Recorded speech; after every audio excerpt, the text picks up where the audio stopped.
video sebelumnya. Silahkan lihat video sebelumnya. Ini kajian kita yang ke-13. Di situ setiap video ada keterangan tempatnya di mana. Kalau anak-anakku sekalian ingin melihat yang di tempatnya saja, silahkan, ada keterangannya. Misalkan SMP, SMA, sekolah Ibnu Umar Putri, ya, SMP, SMA Putri, begitu. Nanti ada ya keterangannya di situ. Silahkan dipelajari kalau mau. Ya. Jadi kalau sekarang ini kita sudah sampai halaman 43, yaitu tentang selayang pandang. Selayang pandang akhlak Rasulullah. Selayang pandang fisik, sifat fisik Rasulullah SAW. Ya. Di selayang pandang tentang akhlak kita sudah sampai yang ke-8. Akhlak Rasulullah SAW terkait orang yang sakit. Ya, kita sudah melalui yaitu sifat-sifat Rasulullah tentang tawadu di kajian nomor 13, ketawaduan beliau. Biasanya saya ulang sedikit untuk agar kita paham. Ya, di dalam ketawaduan beliau banyak hadis, ada beberapa hadis. Ya, secara ringkas saja, beliau ya tidak ingin dibedakan dalam duduk sama, sehingga utusan-utusan Romawi, Persia atau Arab-Arab sekitarnya, ya, kalau datang ingin menemui beliau atau ingin bertanya, tidak tahu mana beliau, mana sahabat. Dan juga ada kisah di mana ketawaduan beliau dalam berpakaian dan lain-lain waktu hijrah bersama Abu Bakar, dan para sahabat Ansor tidak mengetahui yang mana Rasul, yang mana Abu Bakar. Ya, begitu. Dan hendaknya kaum muslimin begitu, meniru.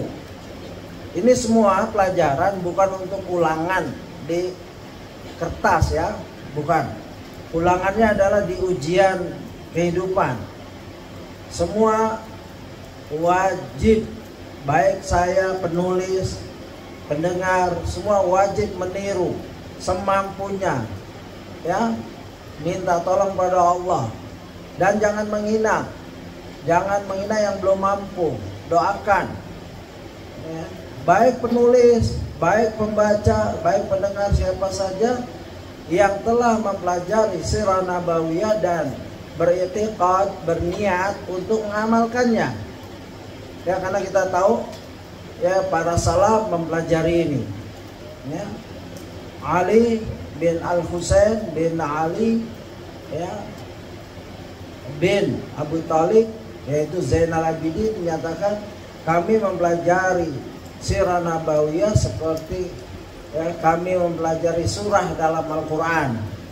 Ya, jadi penting. Ya. Dan juga Az-Zuhri, salah seorang ahli hadis, menyatakan sirah nabawiyah pelajaran yang penuh manfaat dunia dan akhirat. Ya, begitu. Setiap sisinya, ya. Kemarin di kajian pertama di Putri, ya, saya buka halaman berapa saja, pasti ada pelajaran. Terus saya buka lagi, saya nggak tahu, pasti ada pelajaran. Ya. Ya, kedua hari tersebut adalah hari dipaparkannya amalan-amalan kepada Tuhan semesta alam, dan aku suka jika amalanku dipaparkan dalam riwayat lain diangkat sementara aku dalam kondisi berpuasa. Nah, ini saya buka secara random, secara acak. Saya buka halaman 297. Langsung ada pelajaran di mana Nabi berpuasa di 2 hari, yaitu Senin dan Kamis. Ya, yang ini hendaknya diikuti di semampunya, ya, sesuai kemampuan kita. Kalau sunnah ya sesuai. Kadang-kala puasa terus Senin Kamis, kadang-kala berhenti, ya, boleh, bebas, namanya juga sunnah. Nah, itu. Nah, sekarang kita masuk kepada akhlak. Kalau tawadu sampai situ saja. Ya, di mana Rasulullah terakhir, di mana Rasulullah sangat menghormati seluruh manusia, ya, terutama orang-orang beriman, wanita, ya, laki-laki. Di sini dijelaskan, ya, Rasulullah tidur beralaskan tempat tidur yang membuat berbekas tubuhnya. Ya, kemungkinan, ya, ada sirah menjelaskan dari daun kurma, ya, dianyam seperti kita tikar lah begitu. Lalu sahabat melihat dan sedih, ya, maukah ya Ibnu Mas'ud, maukah aku buatkan yang lebih lembut dari itu, mungkin kasur tipis atau bahan. Tapi Rasulullah menjawab, apa urusanku dengan dunia?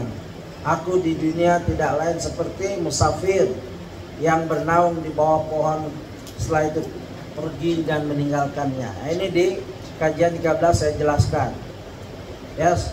Analogi kita, kalau kita pulang kampung, ya, Lebaran ini nanti banyak orang pulang kampung, lalu ada rest area, ya, nggak mungkin ayah, ibu, kakek, nenek sudah nunggu di kampung, seorang yang pulang kampung di rest area bikin rumah 3 tingkat, ya, nggak mungkin. Nah, itulah dunia. Dunia itu seperti itu saja. Bukan artinya tidak boleh bikin rumah, boleh, tapi disikapi bahwa dia akan meninggalkan. Saya punya tetangga nggak jauh, baru bikin rumah 8 miliar, 18 miliar, beberapa bulan, ya, sempat kajian di rumahnya, beberapa bulan meninggal. Ya, nah, begitulah sifat dunia. Seharusnya kan rumah 18 miliar ya kurang-kurang 2 tahun lah dihuni. Padahal rumah itu juga belum selesai banget, ya, masih ada kebocoran dan lain-lain. Tapi itulah sifat dunia. Allah tidak memandang, ya, oh ini orang baru bikin rumah 18 miliar, 20 miliar, cabutnya nanti aja 4 tahun lah, pantas lah 5 tahun. Ya, boleh jadi orang lagi bikin rumah meninggal, belum sempat dia nikmat. Ya, begitulah sifat dunia. Dan ketawaduan Rasulullah. Kemarin ada pertanyaan, habis kajian di Balad, ada pertanyaan, Rasulullah itu kan kaya ya Ustaz? Iya benar. Bahkan pernah waktu pampasan perang, ya, dalam surat Al-Anfal, ada yang udah hafal tuh bisa tahu. Yas'alunaka 'anil anfal, qulil anfalu lillahi wa rasul. Ya, mereka bertanya tentang anfal pampasan perang, ghanimah. Itu punya saya lillahi wa rasul. Ada pembagiannya itu. Artinya kalau Rasulullah habis perang dengan Romawi dapat emas gedung ini, seruangan ini penuh emas. Ya, karena tentara Romawi bawa pedangnya lapisan emas, sarungnya. Bawa tameng, perisainya sarungan emas, berlian dan lain-lain. Kuda dihiasi dengan berlian dan lain-lain. Nah, itu punya Rasulullah semua itu. Lillahi wali rasul. Tapi Rasulullah rumahnya kayak gitu, tempat tidurnya seperti itu. Ini ketawaduan beliau. Ya, sampai ada pertanyaan, Ustaz, kenapa ada sampai hadis di mana Aisyah radhiyallahu anha tidur di rumahnya Aisyah. Rasulullah kalau salat malam mau sujud ditepuk kaki Aisyah menariknya seperti sila, tapi dalam keadaan tidur. Artinya memberi ruang untuk Rasulullah sujud. Coba bayangkan sempitnya. Rasulullah sujud aja itu ada kaki Aisyah radhiyallahu anha, ya, istrinya yang tercinta. Artinya digambarkan Rasulullah lebih dari raja dunia dan akhirat. Tapi kehidupannya seperti itu. Itu ketawaduan Rasulullah. Ya, sebagian ulama ada yang bisa meniru itu, sebagian tidak. Ya, jadi mastata'tum, semampu kamu. Dan juga Rasulullah bersikap kepada wanita yang mempunyai keperluan. Rasulullah sedang bersama sahabatnya, lalu datang wanita, ya, mempunyai hajat untuk bertanya atau diskusi suatu masalah. Apa yang dikerjakan Rasulullah? Rasulullah bersabda, wahai Ummu Fulan, pilihlah tempat manapun di gang-gang Madinah yang kau inginkan, karena sungguh aku akan mengikutimu. Ya, hadis riwayat Ahmad. 12.197 dinyatakan sahih oleh Al-Arnaud. Arnaud salah satu muhaddis zaman ini bersama dengan Al-Albani, mempunyai karya ya mentakhrij hadis Musnad Imam Ahmad. Sementara ini kalau saya bicara kayak gitu nggak apa-apa, dengar saja dulu, karena kadang-kadang belum tentu paham kan, nggak apa-apa. Nah, hal ini menjadikan wanita itu berbahagia sekali, karena seorang pemimpin yang begitu besar punya waktu untuk seorang wanita yang sederhana, ya. Bahkan disuruh milih tempat dan waktu. Begitu mulianya Rasul. Ya. Ingat, seorang dai, ya ini juga ibu-ibu, ustazah atau ibu rumah tangga atau adik-adik sekalian, putri-putri, jika berhajat kepada ustadz untuk diskusi dan lain-lain, jangan cari, kalau ditanya, ya silahkan kamu cari tempat. Jangan dicari tempat yang tersembunyi, berduaan, ikhtilat, berdua saja. Ini haram. Coba lihat Rasulullah, cari gang-gang, ya, gang di daerah yang kamu tahu, aku akan datang, yang kamu nyaman, waktunya yang kamu sukai. Artinya Rasulullah tidak berduaan dengan wanita yang bukan mahramnya, akan timbul fitnah. Ya, jadi jangan salah, Rasulullah sangat sopan kepada wanita-wanita, tapi nggak boleh berduaan. Ya, ini dalam rangka hajat, menyelesaikan masalah rumah tangganya mungkin, dia bertanya tentang pendidikan anaknya mungkin, tidak dijelaskan dalam hadis, tapi di sini ada tersirat, ya ummi fulani jlisi fi ayyi nawahis sakati, ya syi'ti ajlisi ilaik. Ya, ini jelas. Wahai fulan, ya ummu fulan, silakan cari gang-gang di mana engkau suka dan waktu yang kau tetap, aku akan datang. Bukan di hotel, di motel, di kafe. Seorang ustadz janjian sama mad'unya di kafe, apa ustadz macam apa ini? Nggak pernah baca hadis ini kah? Hati-hati. Ibu-ibu juga kalau punya masalah jangan WA dan lain-lain yang efeknya banyak ustadz-ustadz terkena fitnah. Baru ibu-ibu mengeluhkan tentang suaminya, langsung putusannya lah cerai aja. Akhirnya dia nikah sama orang yang konsultasi itu. Dan banyak ini kejadian. Hati-hati ya. Jadi seorang akhwat, putri, hendaklah dia pandai menjaga diri seperti ibu ini. Ya. Ummu fulan. Enggak disebut namanya, mungkin di sarah disebut. Wallahu a'lam. Baik, kita lanjut ke akhlak Rasulullah SAW terkait orang yang sakit.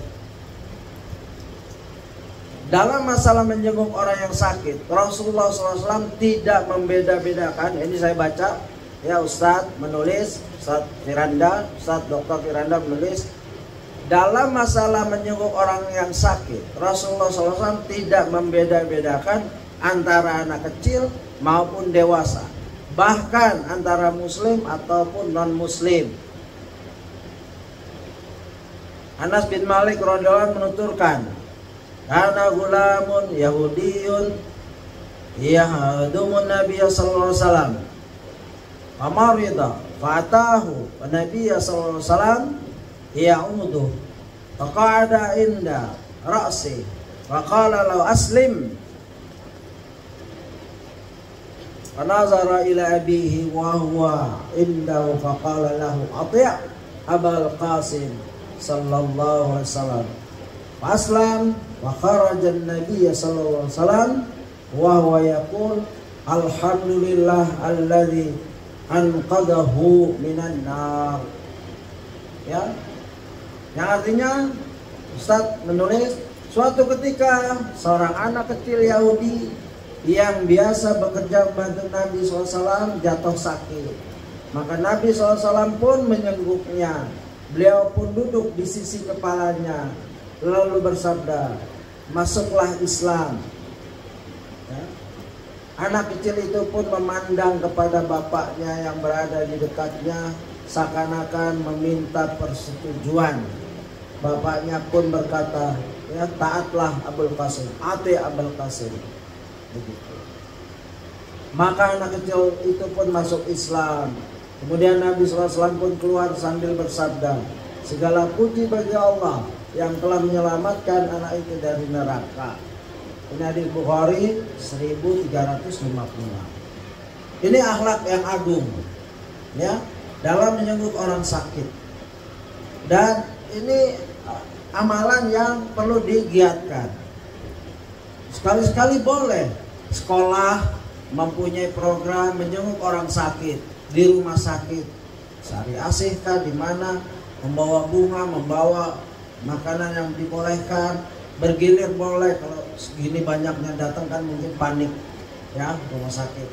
Tapi diatur sama gurunya, ya, kita jenguk, boleh yang dikenal, boleh yang tidak dikenal. Boleh kemungkinan ada guru yang sakit atau orang tua wali murid yang sakit, jenguk sama gurunya. Ini program ini harus ada. Dan saya diajarkan oleh Syekh Walid Saifun Nasr. Waktu saya ke Surabaya daurah, baru dari bandara, beliau juga dari bandara, mendengar salah satu seorang ustadz sakit, beliau datang langsung. Saya pun baru dari bandara di Surabaya, langsung, ya, barang-barang tas kita masih di mobil. Ini contoh konkret seorang syekh yang mengajari kita, ya, dan bukan sekali saja, beberapa kali beliau begitu, ya. Jadi guru-guru hendaknya punya program mengunjungi rumah sakit. Kalau yang terdekat, yang memudahkan, dan tidak harus semua. Ya, dipilih mungkin anak-anak akhir tahun karena akan berpisah, kenangannya dia mengunjungi rumah sakit bersama gurunya. Terserah guru agamanya kah, yang wanita, ya, gitu. Jadi diamalkan. Hadis mungkin sering kita baca, mungkin sudah hafal di antara adik-adik sekalian, anak-anakku sekalian. Tapi mengamalkan bersama itu punya kesan. Dan saya mempunyai kesan sekali, ya, mengunjungi dengan Syekh Walid. Pertama mengunjungi Ustaz Abdurrahman rahimahullah. Padahal beliau baru ngajar lelah, ya.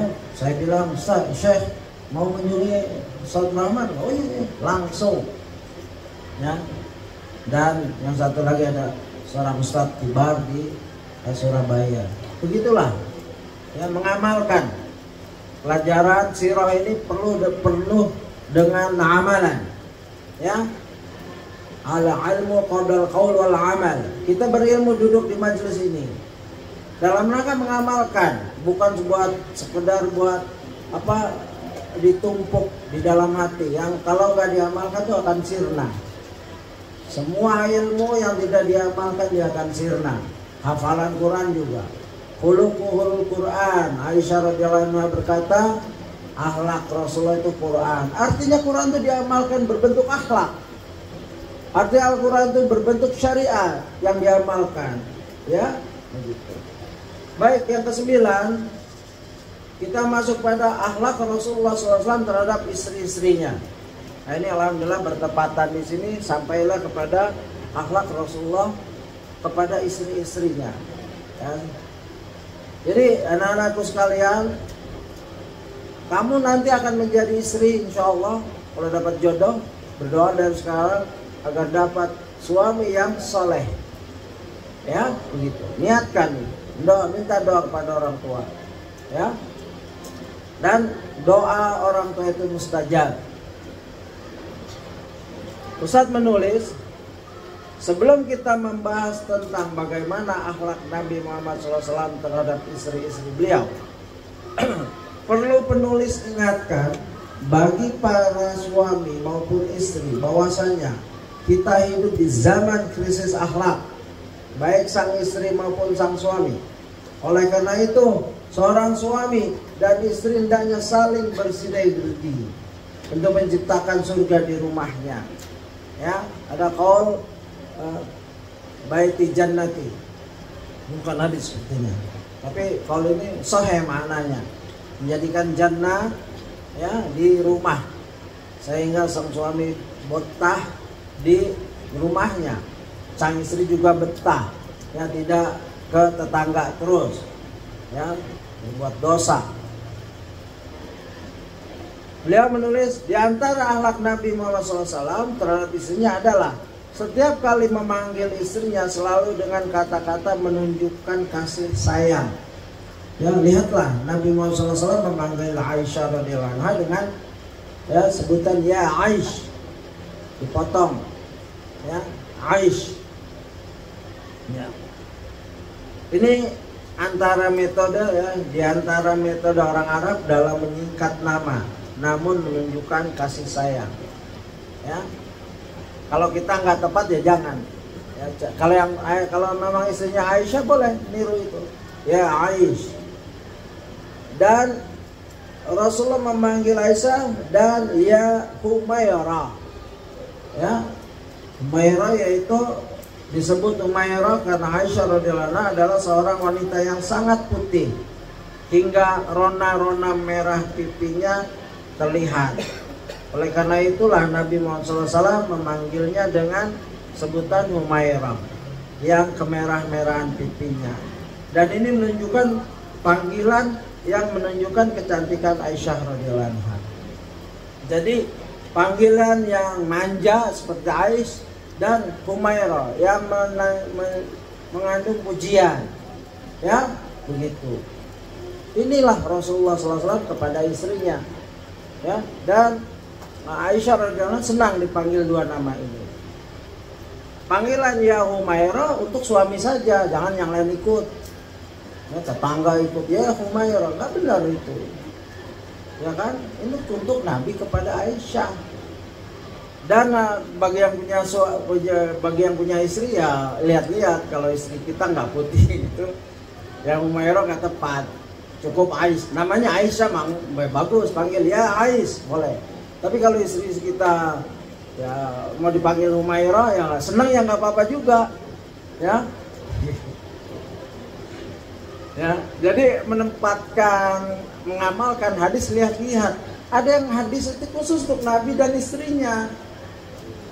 Nah, kalau kita mau menempatkan, kalau mungkin istri kita putih ya cocok, ya nggak apa. Kalau cantik relatif, karena kemerah-merahan begitu. Kalau nggak apa-apa mas, panggil aku kan Aisyah, panggil aja Humairah walaupun nggak kemerah-merahan gitu. Ya nggak apa-apa juga, ya, kalau istri mau nggak dipanggil Humairah seperti istri Nabi, mau ya udah, yang penting ada perjanjian, ya. Kadang-kadang juga istri nggak paham kan namanya apa artinya. Adapun saat ini kita menyayangkan sikap sebagian kita para suami yang tidak memiliki kata-kata yang baik indah dalam memanggil istri-istri kita. Ini kenyataan. Ya, Ustadz pernah jumpa dengan kawan, walaupun ya Ustadz kecil-kecilan lah, manggil istrinya endut.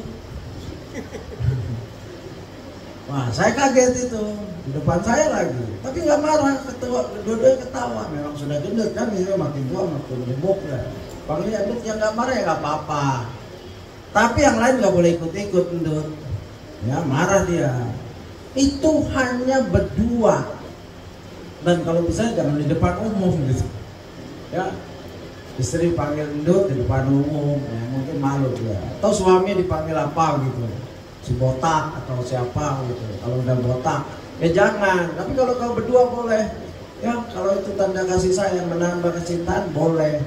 Jangan habis gitu pada berantem. Kalau yang satu dipanggil botak, yang satu dipanggil endut, ujung-ujungnya ketawa, ya jangan. Berarti bukan panggilan bagus itu, yang tidak diajarkan Rasul. Ya, mengapa kita tidak memanggil istri kita dengan panggilan yang dia senangi? Begitu hari pertama nikah, tanya, sayang, kamu mau dipanggil apa? Mas, Om. Om janganlah, masa Om. Mas, gitu kan? Abang, boleh. Nah, kalau kamu mau dipanggil apa, Dek? Aku panggil apa? Fulana gitu, Umu ini. Boleh. Seseorang belum punya anak juga dipanggil Umu untuk penghormatan. Aku senang sekali dipanggil Umu Huzaifah. Walaupun belum punya anak, ya, Ummu Aiman, boleh. Aisyah tidak pernah punya anak, namanya Ummu Abdillah, ya. Jadi boleh. Misalkan nggak ada gelar, ya mau dipanggil Umairah, ya nggak cerah-cerah banget, gitu, nggak glowing banget. Sudah nggak pantas kamu panggil Umairah, panggilin aja ya Ummu Muhammad, begitu. Bisa, silahkan. Perjanjian 2. Dan nama intim ini tidak boleh dibeberkan di ini, ya. Ini antara anti saja nanti kalau punya suami, ya, seperti itu. Dan ini adalah ajaran Islam, ya. Ustaz menyatakan, ya, yang baik indah dalam memanggil istri kita. Mengapa kita tidak memanggil, ya, istri kita dengan panggilan yang dia senangi? Tidak perlu malu. Bukankah kita ingin agar kasih sayang tumbuh di antara kita dan istri kita? Maka paling tidak mulai saat ini kita hendaknya memanggil istri kita dengan panggilan yang indah, yang dia senang mendengarnya. Tanyakan kepada istri kita, siapa tahu dia ingin dipanggil dengan julukan tertentu sejak dulu. Ingatlah, kalau menyenangkan orang lain saja mendapatkan pahala, maka menyenangkan istri tentu lebih berpahala lagi. Bukankah Nabi Muhammad SAW telah bersabda, khairukum khairukum li ahli wa ana khairukum li ahli. Sebaik-baik kalian adalah yang terbaik bagi keluarganya atau istrinya, dan aku adalah yang terbaik bagi keluargaku atau istriku. Ini hadis riwayat Ibnu Majah nomor 1977 dan dinyatakan sahih oleh Al-Albani. Nah, ini kelihatannya untuk suami, kok yang dengar akhwat-akhwat nih, adik-adik putri sekalian, nggak apa-apa. Kadang-kala suami nggak dengar ini, kita dengar, sampaikan. Oh, aku dulu dapat pelajaran, ya, panggil Mas. Aku dulu dapat pelajaran seperti ini, halaman segini, buka catatan. Kayaknya bagus deh Mas panggil aku ini. Gitu, tunjukin dalilnya. Karena menyenangkan istri itu pahala, Mas. Kalau manggilnya Mas, ya. Kalau manggilnya Bang, begitu. Kalau panggil nama juga nggak apa-apa. Turunan Arab di Indonesia nggak ada yang manggil Mas, Bang, malu mereka, manggil namanya. Dan saya bergaul ya, selama 12 tahun di Australia, kebanyakan sama orang turunan Arab, ya, mereka manggil nama saja, ya, Fulan, suaminya manggil nama saja, ya, gitu. Nah, ini penting. Dari kelihatannya kecil, tapi Nabi contohkan. Nabi menyontohkan segala bentuk perilaku yang bermanfaat dunia akhirat. Ya, karena Nabi bersabda, bu'itsu lil utami makarimal akhlak. Tidaklah aku diutus kecuali untuk menyempurnakan akhlak kamu sekalian.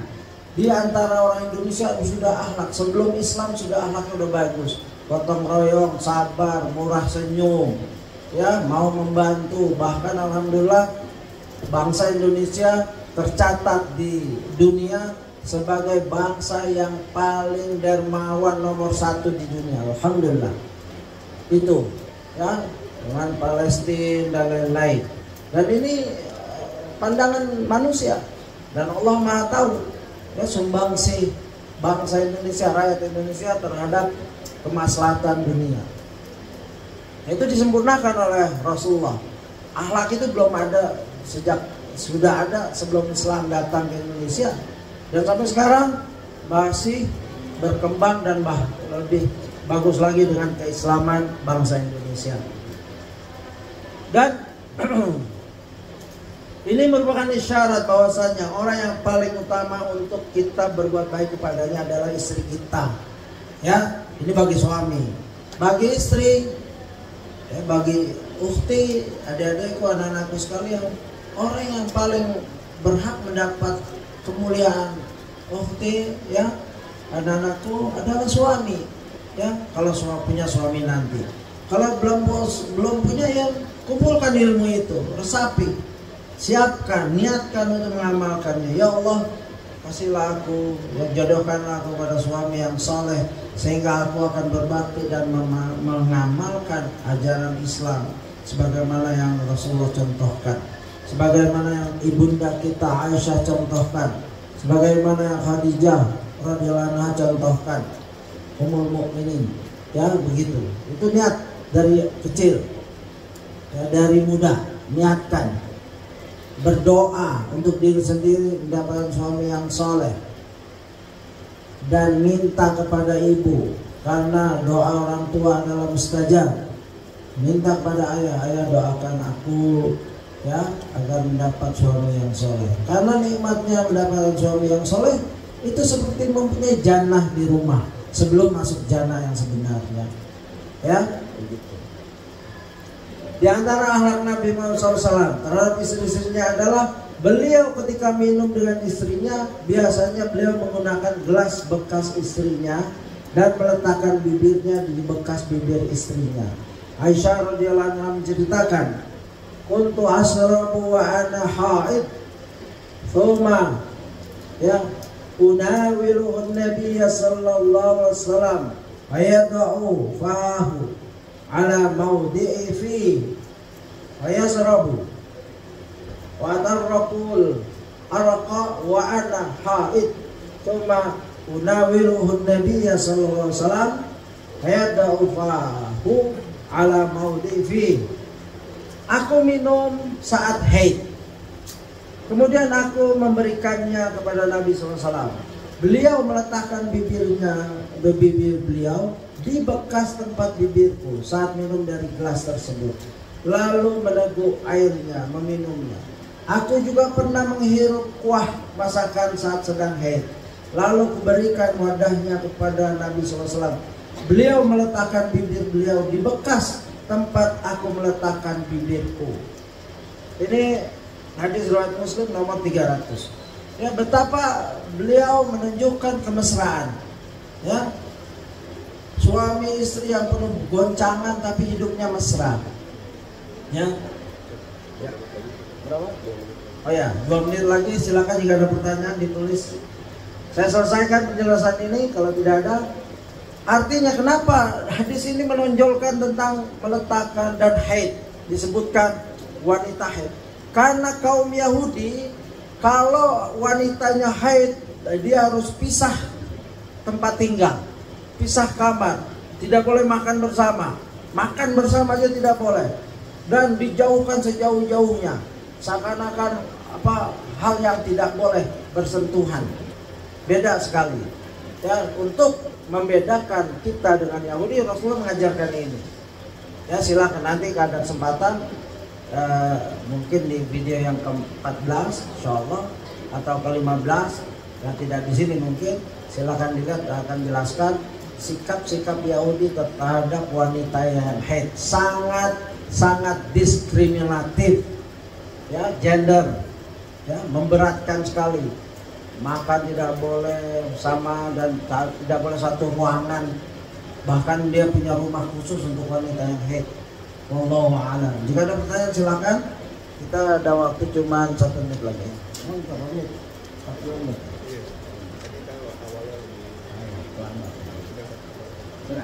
Baik ya. Silakan bagi para kolaborator ini untuk bertanya, ya, apa yang sudah dibahas tadi, karena momennya ini sangat pas, ya. Kapan lagi bisa bertanya kepada Ustaz Abdullah ini? Silakan.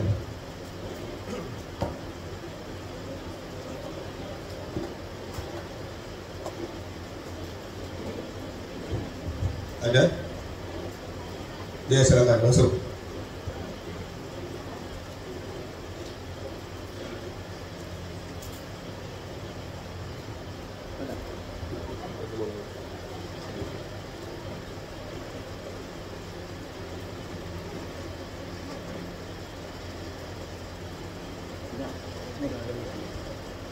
Silakan.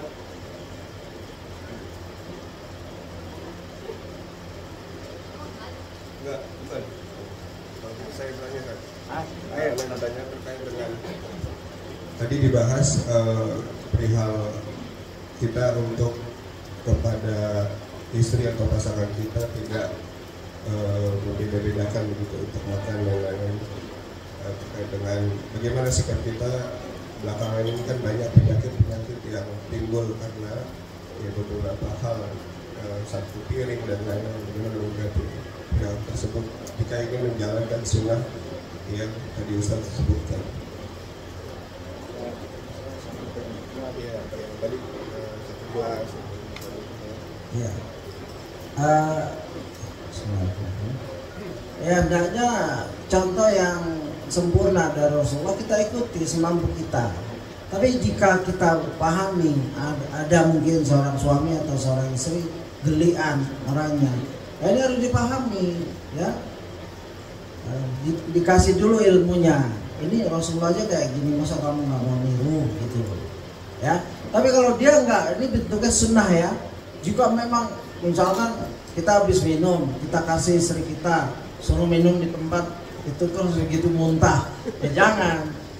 Kita introspeksi diri, suaminya mungkin terlalu bau mulutnya, ya boleh kalau dia nggak sanggup, ini sunnah. Tapi hendaknya jangan muntah di depan suaminya, ya ke kamar mandi lah begitu. Atau dikasih tahu, Mas aku tidak bisa seperti ini, begitu ya. Atau makan nggak bisa satu piring, ya begitu boleh. Dalam bab ini ada kelonggaran, insya Allah.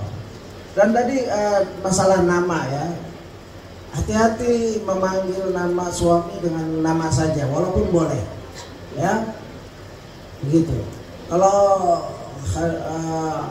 Aisyah radhiyallahu anha kalau lagi sayang sama Nabi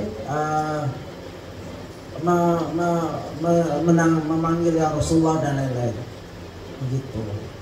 Ya, ada ciri khas kalau Aisyah lagi marah, tapi nggak sekarang, mungkin di video ke-15.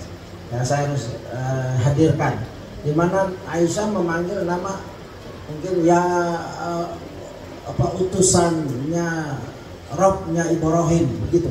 Kalau Aisyah sedang marah seperti di kasus surat An-Nur, dia difitnah yang keji, ya, beliau marah sama Nabi karena Nabi nggak bicara, nunggu wahyu Nabi, ya maka beliau manggil Nabi ya Rasulullah Rabb Ibrahim begitu, wahai utusan Robnya Ibrahim. Kalau lagi sayang ya Rasulullah, ya Nabi Allah. Nah itu juga. Dan hati-hati dalam menerapkan nama, ya. Saya lihat ada efek jelek bagi ibu istri yang memanggil nama ayahnya nama saja, anaknya ikut-ikut. Nah, misalkan namanya Sueb, ya Sueb sini bantu saya. Lama-lama anaknya Sueb, dan itu sampai besar. Na'udzubillah, ini udah melanggar syariat. Tidak boleh seorang anak memanggil bapaknya dengan nama, juga begitu ibunya, ya dipanggil. Misalkan namanya Siti atau siapa, ya Fulana. Nah anaknya dari kecil udah ngikutin bapaknya. Waktu kecil lucu, sudah gede masih manggil gitu, dan saya saksikan itu. Na'udzubillah, ini pendidikan yang salah. Ya kalau manggil Mas boleh, ya, artinya anaknya nggak boleh manggil Mas kan. Kamu manggilnya Abi, ya Abati, Abi dan lain-lain. Ya wallahu a'lam. Demikian ya, kita cukupkan kajian kita karena kita mulainya lambat tadi, macet sekali. Saya mohon maaf jika ada kata-kata dan penjelasan yang dari saya yang tidak tepat dan hanya merujuk kepada kitab aslinya yaitu Ustaz Dr. Firanda, dan sudah ada di Bekal Islam. Tambahan dari saya boleh dihapus, nggak usah didengar, nggak usah dihafal. Ya, yang di Ustaz Firanda juga Quran, hadis, sahih atau sahih li ghairi, hasan li ghairi, itu yang diambil. Kalau dhaif bukan dhaif jiddan. Kalau dhaif juga bukan masalah akidah, masalah tempat, tanggal, usia dan lain-lain, itu boleh pakai hadis dhaif sebagaimana di video-video sebelumnya. Wallahu a'lam. Subhanakallahumma wa bihamdika asyhadu an la ilaha illa anta astaghfiruka wa atubu ilaik. Assalamualaikum warahmatullahi wabarakatuh.